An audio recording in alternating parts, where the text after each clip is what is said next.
was a lot of fun. There's some good dunkers. Yeah, man. I think, somebody should have won, but, overall, it was a great dunk contest, man. I had a great time, performing in the city my family's from, so I had a great time with all my friends. It was cool. Yeah, these two guys, they really showed the crowd up. They get a lot of excitement dunks, man. They put a show on. That's all that matters, though. Yeah, I put on my dad's retro jersey. I had to bring him back, He really gets to come back to Chicago, so I gave that to him. Yeah.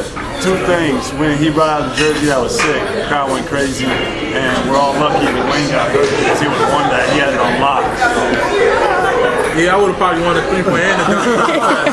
But we'll talk about that another day, though. But Marshall, he was probably doing the 60 dunks that I seen. So.